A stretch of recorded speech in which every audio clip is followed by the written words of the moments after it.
Você já parou para pensar que dentro de você moram dois mundos? Um que busca o silêncio absoluto e outro que clama por amor, por conexão, por celebração. Já imaginou que talvez o segredo da vida esteja justamente em unir esses opostos? Hoje, aqui no Epifania Estoica, nós vamos mergulhar fundo nessa sabedoria atemporal de Osho, para entender como meditação e amor não são apenas opostos, mas pilares complementares que sustentam toda a nossa existência. Então fica comigo até o final desse vídeo, porque o que você vai ouvir pode virar completamente a sua maneira de enxergar a espiritualidade, o silêncio, o amor e até mesmo a sua própria vida. Meditação e amor. Toda a vida é feita de polaridades, positivo e negativo, nascimento e morte, homem e mulher, dia e noite, verão e inverno. Toda a vida consiste em opostos polares, mas esses opostos não são apenas polares, são também complementares. Eles se ajudam um ao outro, dão apoio um ao outro. Eles são como tijolos que formam uma arcada. Os tijolos de uma arcada têm que ser colocados uns contra os outros. Parecem estar um contra o outro, mas é por meio da oposição deles que a arcada é construída, que ela permanece firme. A resistência da arcada depende da polaridade dos tijolos colocados em oposição uns aos outros. Esta é a polaridade máxima. Meditação significa a arte de estar sozinho, e amor significa a arte de estar junto. A pessoa completa é aquela que conhece ambas as artes e é capaz de se mover de uma para a outra com a maior facilidade possível. E exatamente como a inspiração e a expiração, não há dificuldade. Elas são opostas. Quando vocês inspiram o ar, é um processo. Quando expiram, o processo é exatamente o oposto. No entanto, inspiração e expiração formam uma respiração completa. Na meditação, vocês inspiram. No amor, expiram. Com o amor e a meditação juntos, sua respiração estará completa, inteira, total. Durante séculos, as religiões tentaram atingir um polo com a exclusão do outro. Existem religiões de meditação como, por exemplo, o jainismo e o budismo. São religiões meditativas, estão enraizadas na meditação. E existem religiões bhakti, religiões de devoção, o sufismo, o hassidismo, que estão enraizadas no amor. A religião baseada no amor precisa de Deus como o outro a quem amar, a quem rezar. Sem um Deus, a religião de amor não consegue existir. É inconcebível. Vocês precisam de um objeto de amor. Porém, uma religião de meditação consegue existir sem o conceito de Deus. Essa hipótese pode ser descartada. Por isso, o budismo e o jainismo não acreditam em Deus algum. Não há necessidade de um outro. A pessoa tem apenas que saber como ficar só, como permanecer silenciosa, como ficar quieta, como estar absolutamente calma e quieta dentro de si mesma. O outro tem que ser completamente abandonado, esquecido. Por isso, essas são religiões ateias. Quando, pela primeira vez, os teólogos ocidentais entraram em contato com as literaturas budistas e jainistas, eles ficaram bastante confusos. Como chamar de religião a essas filosofias ateias? Poderiam ser chamadas de filosofias, mas como chamá-las de religião? Isso era inconcebível para os teólogos, pois as tradições judaico e cristã consideram que, para alguém ser religioso, Deus é a hipótese mais fundamental. A pessoa religiosa é aquela temente a Deus, mas os budistas e jainistas dizem que não existe Deus. Assim, a questão de temer a Deus não existe. No Ocidente, durante milhares de anos, pensava-se que a pessoa que não acreditava em Deus era um ateu, não era uma pessoa religiosa. Mas Buda era ateu e religioso.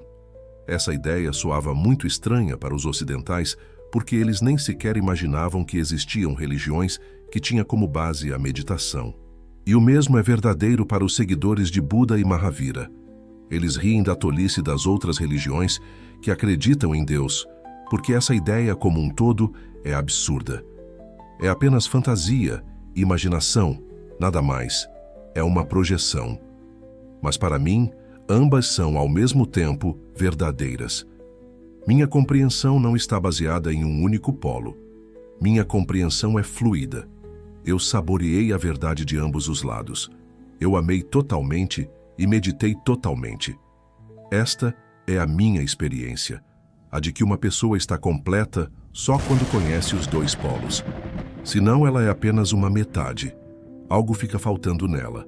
Buda é uma metade. Jesus também. Jesus conhecia o que é o amor. Buda conhecia o que é a meditação. Mas, se eles se encontrassem, seriam impossível se comunicarem entre si. Um não compreenderia a linguagem do outro. Jesus falaria sobre o reino de Deus e Buda começaria a rir. Que absurdo é esse que você está dizendo? O reino de Deus? Buda diria apenas, cessação do eu, desaparecimento do eu. E Jesus, desaparecimento do eu, cessação do eu, isso é cometer suicídio, o suicídio máximo. Que espécie de religião é essa?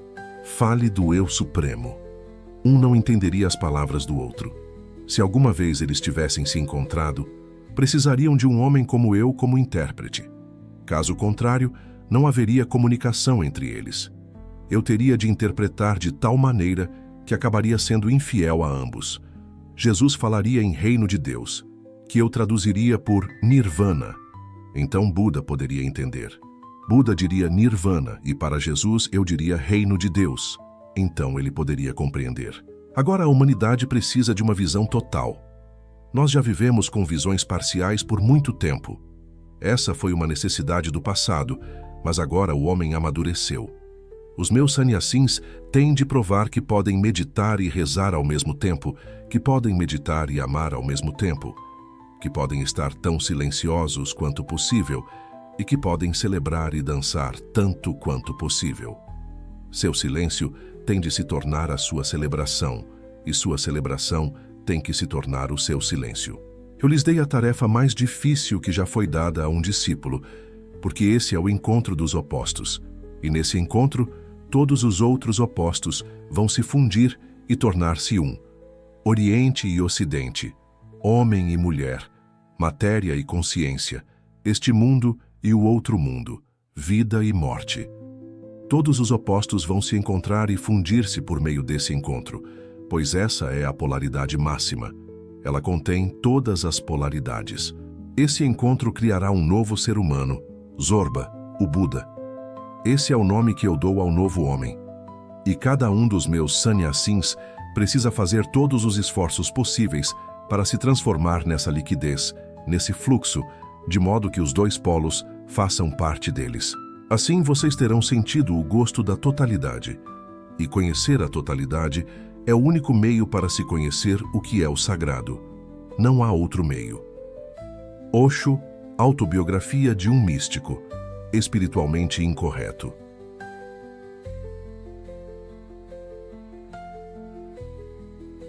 Se você sentiu esse chamado aí dentro, esse convite quase silencioso, para abraçar tanto o estar só quanto o estar junto, então já sabe, a jornada só está começando. Curte esse vídeo, se inscreve no canal Epifania Estoica e ativa o sininho, porque aqui a gente explora o lado mais profundo do ser humano, sem medo dos paradoxos, sem medo das perguntas que realmente importam. Compartilha esse vídeo com quem precisa encontrar esse equilíbrio também e deixa aqui nos comentários. Para você, o que é mais difícil, meditar ou amar? Eu vou adorar saber. Nos vemos no próximo vídeo. Até lá. E lembre-se, a verdadeira epifania acontece quando o silêncio encontra a dança do amor dentro de você.